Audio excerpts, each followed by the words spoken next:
Welcome to Get Rich Education. I'm your host, Keith Weinhold. It's been a wild year in housing and the economy. What lessons can you glean from it going ahead? Then in the second segment of the show, an in-house chat as we talk about a framework for how you can set and achieve any goal in a way that you probably never thought about before here on this year's finale show of Get Rich Education.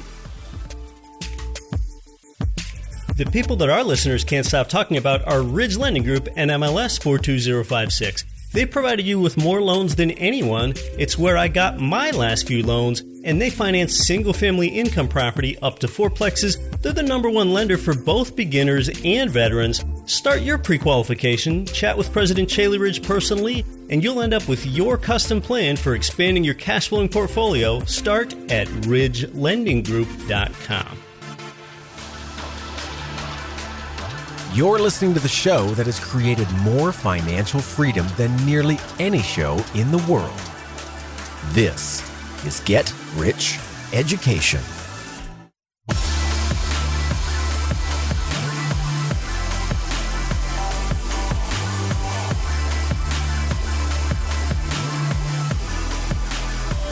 Welcome to GRE, from Minnesota's Twin Cities to Washington's Tri-Cities and across 188 nations worldwide.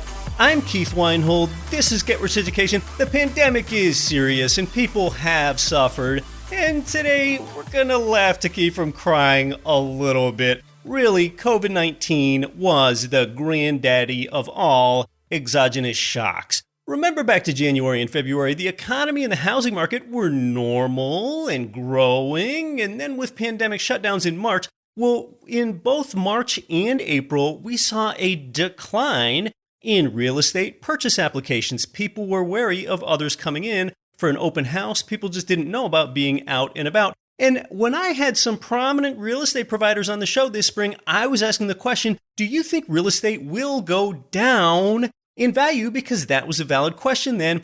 High unemployment is what made people think that the housing market could fall. Well, then in late spring and early summer, that proved that it did not. Sheesh, today it feels like every American that can afford it wants to buy a house.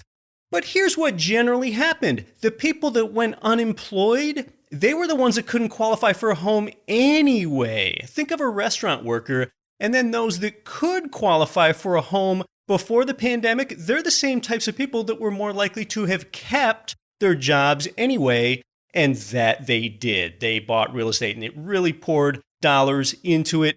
Housing price appreciation year over year was up about 4% last year. This year accelerated to an appreciation rate of about 10% per Freddie Mac. In fact, the median price of a single-family home in America today is now up to $325,000.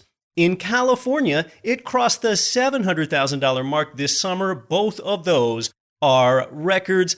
At the beginning of the year, remember, we were still enjoying the longest period of economic expansion in all of American history. The unemployment rate was only 3.5%, but with shutdowns, some people were concerned that the unemployment rate could reach dismal 1930s Great Depression levels of 25%.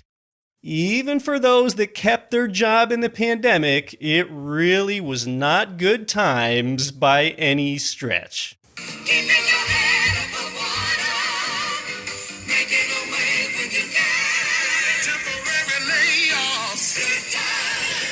Oh yeah, good times. Well, yeah, not really. But unemployment didn't nearly reach Great Depression levels. It shot up and then peaked out around 15% by April and now has settled down last month to 6.7%. The CARES Act was the legislation that provided injections of monetary stimulus into the economy. It led to most every American benefiting in some way. Most notably, some lower and middle class people got $1,200 stimulus checks. Stimulus helped lead to unthinkably low mortgage rates of under 3.5% for rentals and under 2.75% for owner-occupied homes. I discussed forbearance, foreclosure, and eviction moratoria extensively on the show this year. I think one of the most outstanding jaw droppers for real estate investors is that in September, The CDC, the Centers for Disease Control, banned most evictions to the end of the year. That was an unprecedented move. People were like, the CDC can do that? Tenants paying the rent has been uneven like nearly everything else. If you own big urban apartments, you probably don't have as high of a collection rate as you do if you own suburban single-family homes. It feels like everyone wants to either own or rent suburban or rural single-family homes these days. Among all real estate types, I have touted here on the show from the very beginning, back in 2014, that I think it makes the most sense to focus on residential. People are not going to stop needing an affordable place to live, and the pandemic accelerated remote living and these working trends that were really already in place, but they really got close to full adoption quickly this year. Well, the demographics, what it means is that we have a lot of replacement housing demand for the next many years. At some point, when interest rates rise, that will impede affordability. Few people think that that's going to happen anytime soon. If you look at the parts of the consumer economy where there were buying surges, sales soared to the point of having inventory shortages for furniture and for home improvement items and for home gym equipment and even for pets. Well, what do all those things have in common? Furniture, home improvement items, the gym equipment, and the pets? Well, they all involve the home. And that means that people need to have more space. You can say that the space race took place on Earth this year, and that's why single-family home rental and buying demand has outstripped the housing demand for smaller apartment units. Single-family housing starts have remained stubbornly under 1 million per year for over a decade now, but there is some hope that they will rise in 2021 given the obvious demand. Another real estate sector that's done quite well is warehouses because they help fuel the e-commerce boom that helps lead to this do everything from home lifestyle. Retail real estate and office real estate, they are among the very worst performers. Oh yes, the decline of The Office. Much like the old Dunder Mifflin Paper Company in Scranton, Pennsylvania, led by the bumbling antics of Michael Scott, played by Steve Carell. Oh dear, it's been the death of Dwight Schrute and the popular show The Office's entire concept. When it comes to the election, we've discussed what the incoming president means for real estate investors. As for the outgoing president, if you just want a 4-word reason on why he lost, I think it is best summed up as he couldn't overcome COVID. The pandemic hasn't only been good for real estate, it's also been pretty good for stocks. After an initial swoon back in March, most indices have surged. We don't talk about stocks too much here on the show because for everyday people, it just does not have a track record for building wealth. But understand this, when it comes to stocks and companies, this might make your jaw drop. As recently as 2011, do you know what the world's biggest company was? This company has now been booted out of the Dow Jones where they had been for almost 100 years. Do you know who I'm talking about? Any idea of who this is?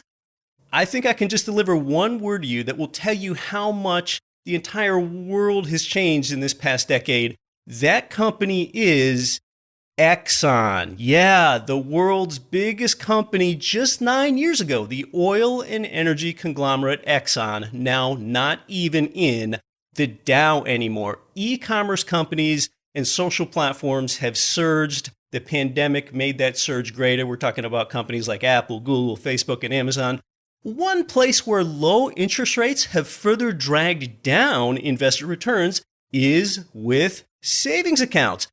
A few years ago, at the online bank leaders offering the best rates that didn't emphasize a brick and mortar presence, well, in those types of accounts, savers were getting around 2%.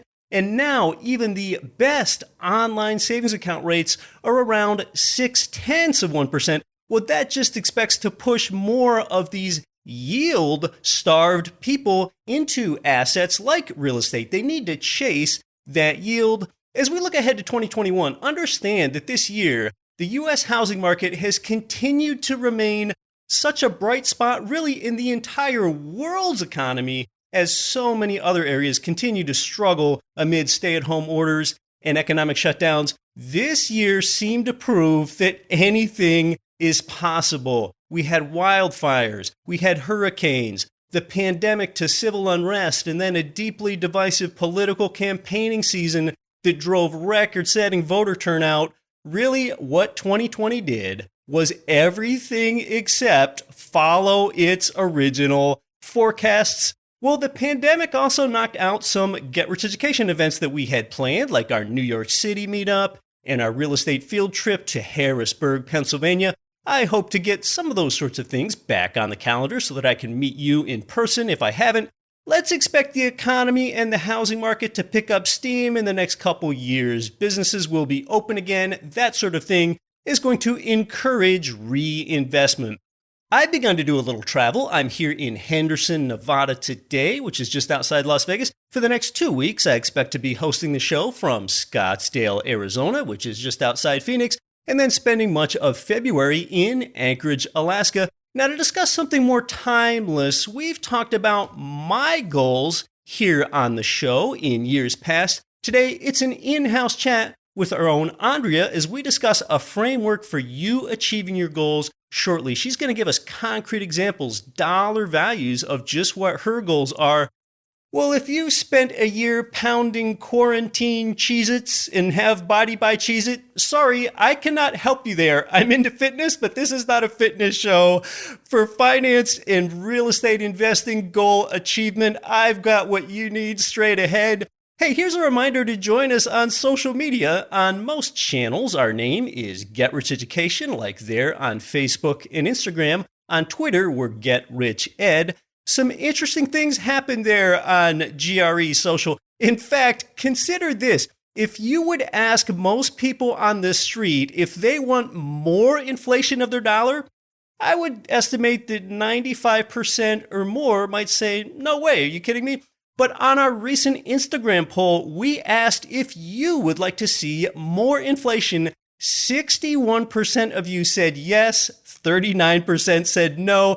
If you're a new listener, that might sound kind of off to you, but of course the longtime listener knows that here you learn how to profit from inflation, and inflation is the long-term trend, so you ought to learn how to do that. Yes, join us at Get Rich Education on social, but our best material outside of the show here comes from our no-nonsense, wealth-building, educational, don't quit your daydream letter. Every word of that is written by me, no robots, no ghostwriters, it's truly me, and you can get that free for more prosperity in the new year and every year at getricheducation.com/letter. That's our email newsletter.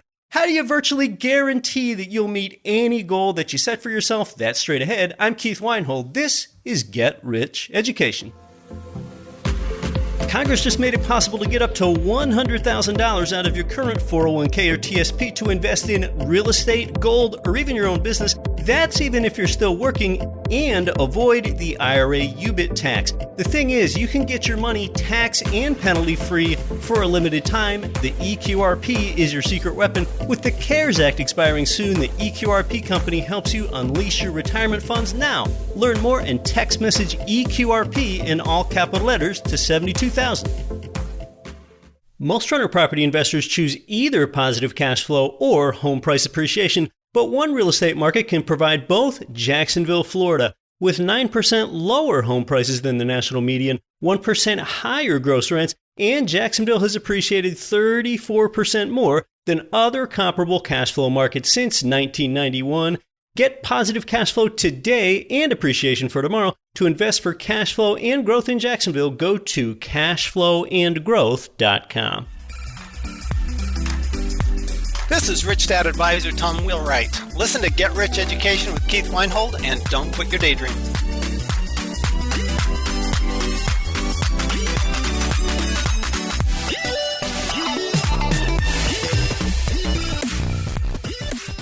Well, I'd like to welcome Andrea back onto the show. She runs the operations here at Get Rich Education. Did anything interesting happen with you this past week, or what happened? Well, Keith, I wouldn't say anything super interesting. It's been kind of business as usual. I did get to connect with some bigger investors in the multifamily syndication space. So it was really neat. Got to talk to them and kind of making some plans for future goals, which ties into what we're going to talk about today. What about you? Yeah, syndication is a route that some people want to take after they've accumulated experience being a direct investor themselves. With me, I don't know that so much interesting happened this past week. I think I'm anticipating what life is going to be like when the pandemic's over. I haven't worked out in a public gym since July. That's really interesting for me. And I've only been exercising in my garage, which is kept at a temperature of 45 degrees. So somehow I seem to thrive in an environment that's not much warmer than most people's refrigerators, but it works for me. So, well, we're near year end here, and that's when a lot of people think about goal setting. So where do you begin with goal setting? Yeah, that's a great topic for this time of year and very timely because my husband and I have started having some conversations around that and trying to figure out what we want to do in the next year or two and how to align that with our long-term goals. So, when we get started doing that, Keith, the first thing that we really asked ourselves is why are we wanting to set these goals? Kind of what do we have in mind? And what does that support the life that we want to live? So that's the first step for us. That is a great leading question, I think, before one sets goals. And you think about that goal framework, does this activity or does this goal support the life that I'm trying to create?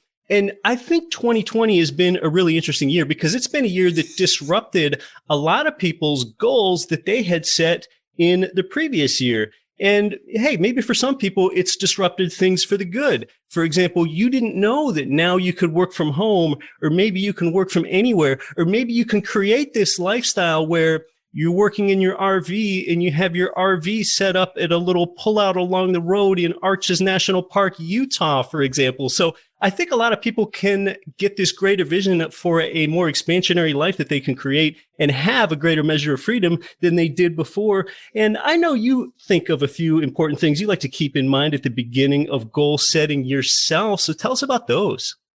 Yeah, absolutely. So a couple of the really important things to keep in mind when you start this process is, number one, you have to believe it's actually important.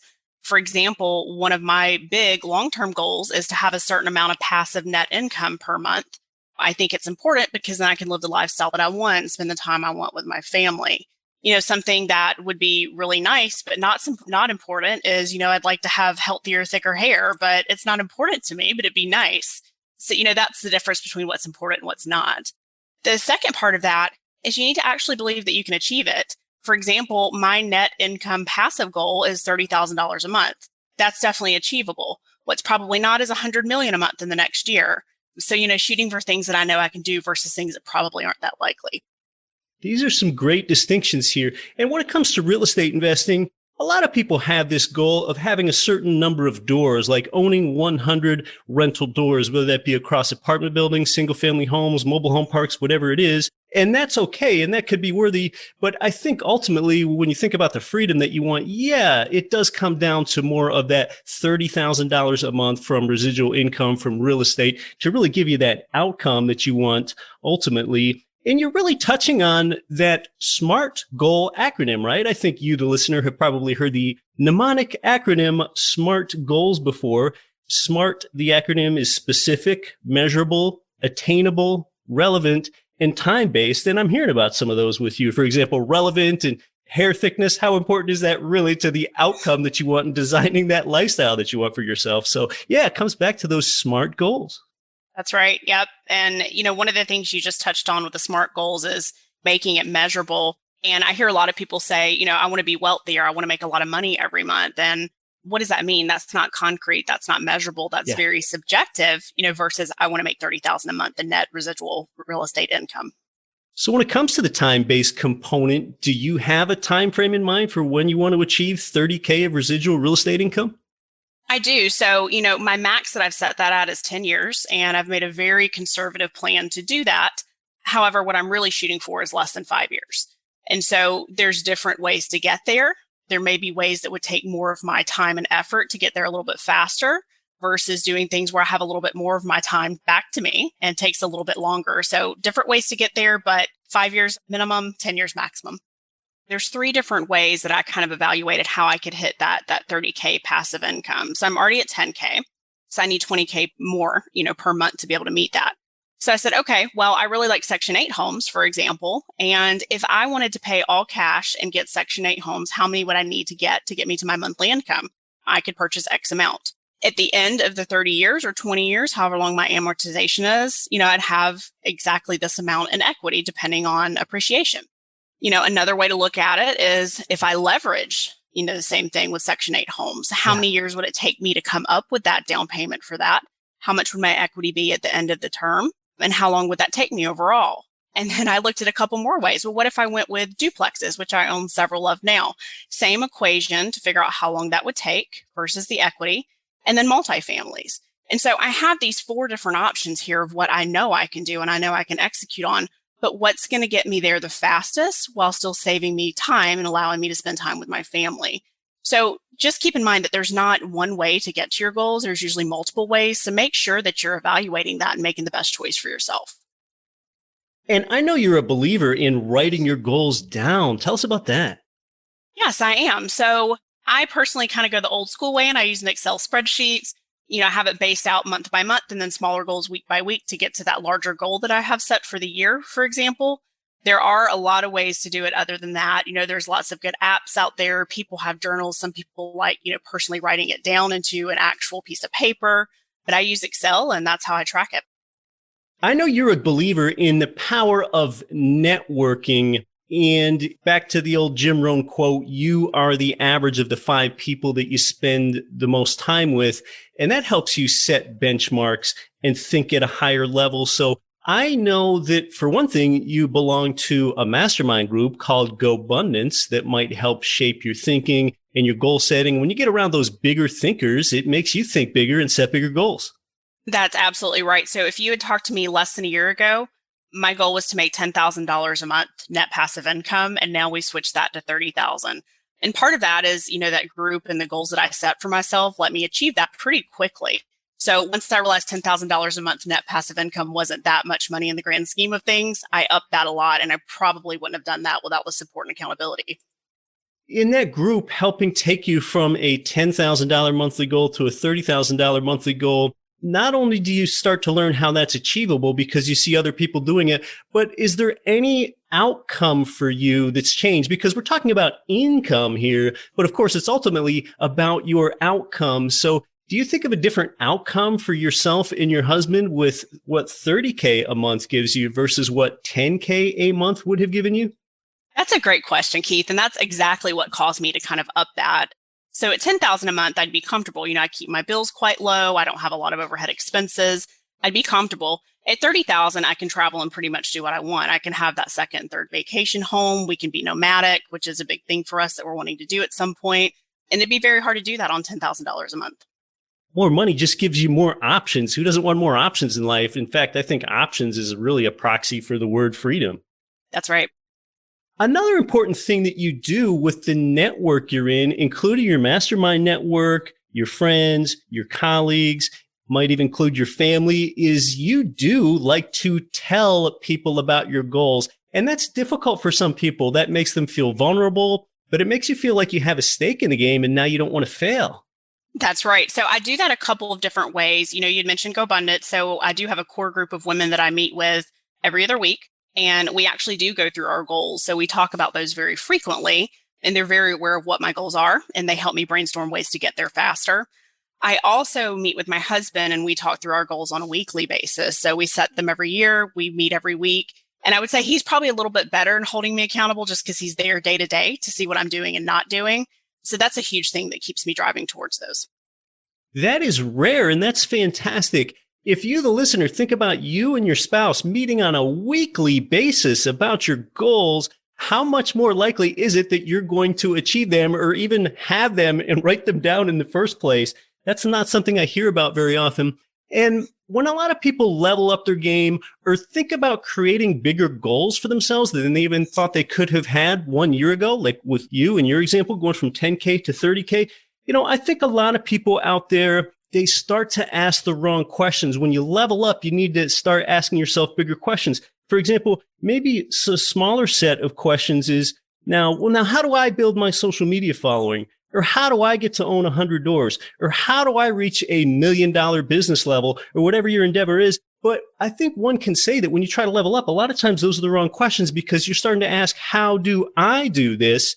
And it's sort of like the entrepreneurial coach, Dan Sullivan, says, ask who, not how. Ask who can do this for me or who can I bring onto my team that can manage my properties or coach me in doing a syndication, not how do I do it. So who, not how, is often one of those big level up questions in setting bigger goals and expanding our mindset. That's right. And that's one of the things I personally struggled with over the last several years of my life is, I want to do everything on my own. Right. I think I can do it better. And I've definitely been realizing the past year that's not the case. I need other people in my network. I need support. I need virtual assistants, all kinds of stuff to be able to get to where I want to be. So that's an excellent point. You can't do it yourself if you want to get to where you want to be fast and if you have a large goal in mind. Now, I know a big part of your goal setting is recording your process as you go along. So you're not just writing down your ultimate goal. So tell me about recording your process as you go through this journey in your goal setting. Yeah. So as I mentioned, every week we sit down and we go through these goals. Last year, I had probably a little bit too many. This year, we're cutting it down to be a little bit more specific, but smaller goals. So we sit down, we record it on our Excel spreadsheet. We say, did you hit this for the week? If no, why not? And what can you do next week to be able to make sure that you hit that goal? There are times we've also had to recalibrate, and there's nothing wrong with that. If you think you set something that's a little bit too lofty or not challenging enough, make sure that you're flexible and can change that if you need to. It's that attainable portion, that A of the SMART goals. That's right. So tell us more on evaluating the achievement of your goals. I mean, weekly, are you really writing down how much your residual income from real estate is changing? I can't imagine that would be something that you would really want to figure out weekly. So what does the weekly part do for you? Is part of it mindset and strategy? It is. So I'll give you an example. The past week, my goal was to meet with 3 multifamily syndicators or investors to be able to meet with them, connect with them, get some tips with them, offer value to them as well, if there's any way that I can help them. And in making those connections and understanding what they do, that's helping me get to that net passive income goal. So sometimes it's small like that. Sometimes it's, I need to close a deal this week, or I need to acquire a property, so it's a little bit larger than that. But most weeks it's very small goals. It might be, I made a connection with this person and I found a way to bring value to this person, which in the short term, in just this past week, doesn't really get me any closer to my goals, but it's not always about me. It's about who can I help? And for example, maybe you just expanded your network 5% in the last week. That's right. Exactly. Yeah, it's part of the who, not how thing again. So, well, tell us more about the achievement of your goals. Do you find it important to reward yourself as you go along and hit certain benchmarks, or how does that look? I do. So just because I met with 3 multifamily investors this week doesn't mean that I should go take a weekend down in Central America or anything like that. But, for example, if I make my first large investment, so if I, buy a 20-unit multifamily, I probably would take a really nice vacation to celebrate something like that. There are times with smaller goals around health or things like that, if I've done, say, 3 weeks consecutive of working out, then I'd go have some ice cream or something like that. So I do try to make sure to implement those as well for the smaller things, but save the really rewarding activities for the larger goals.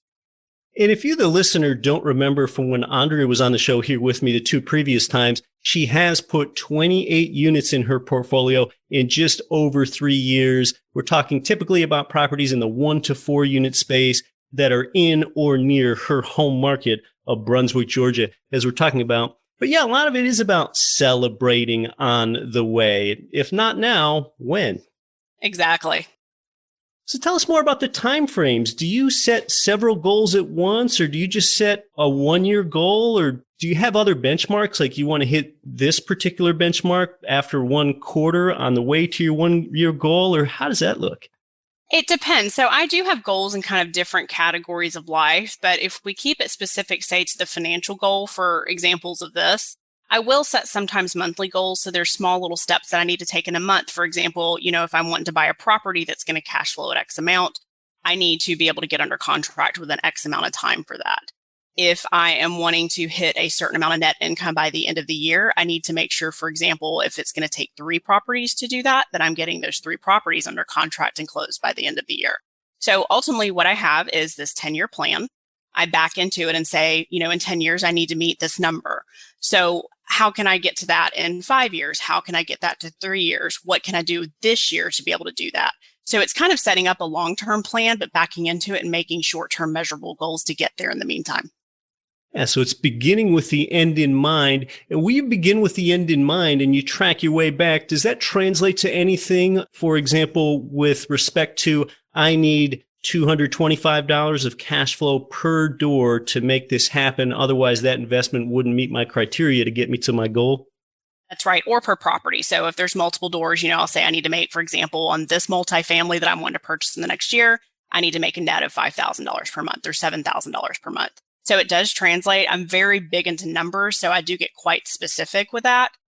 And some like Microsoft Excel spreadsheets in charting their progress toward their goals. I am one of those people because I understand things better if I write the formulas myself, and I feel more like I'm on track toward getting the outcome that I want, and I really understand how I'm getting there. And when it comes to timelines, they say that people overestimate what they can really get done in 1 year, and they underestimate what they can get done in 5 years. So therefore, said another way, people get less done in 1 year than what they think they can, but more done over a 5-year period than what they think they can.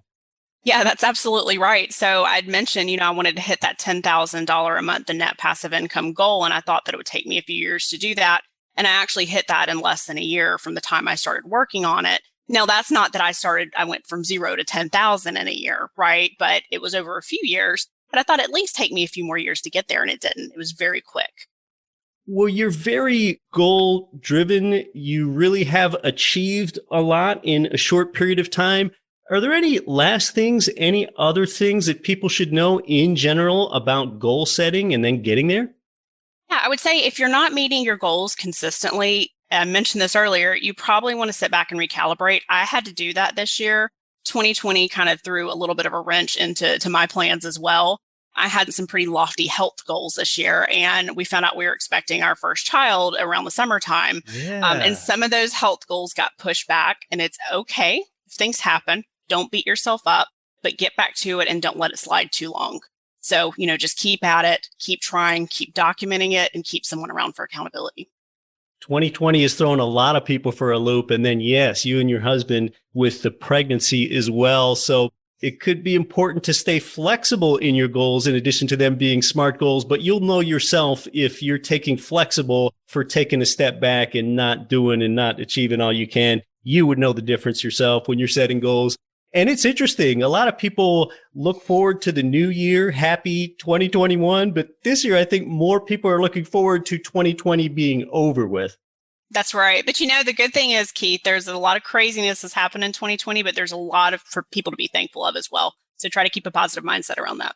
Oh, that's a great thing to finish on. Andrea, it's been great hearing about goal setting. Thanks so much for coming back onto the show. Thank you, Keith.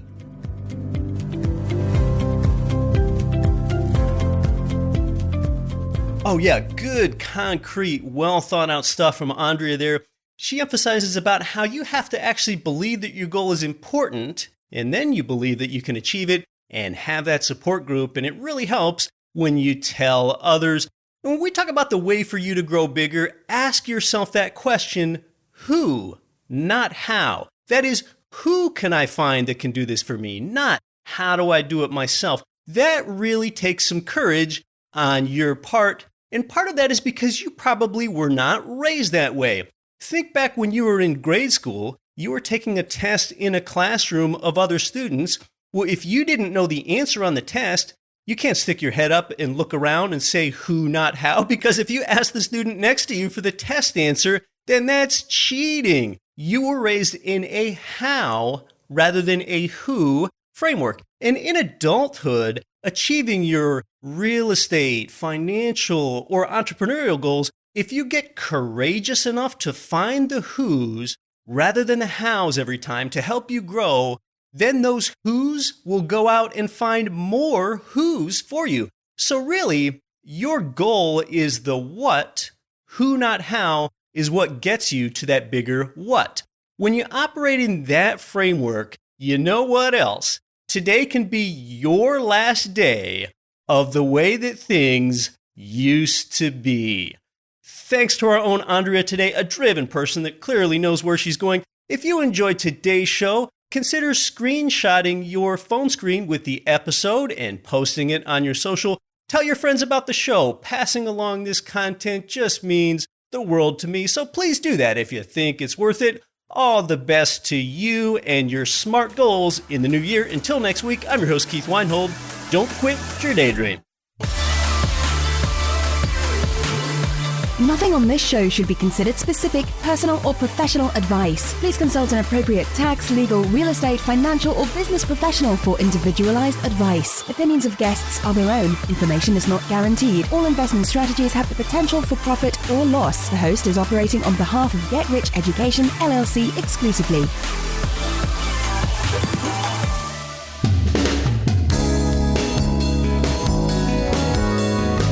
The preceding program was brought to you by your home for wealth building, GetRichEducation.com.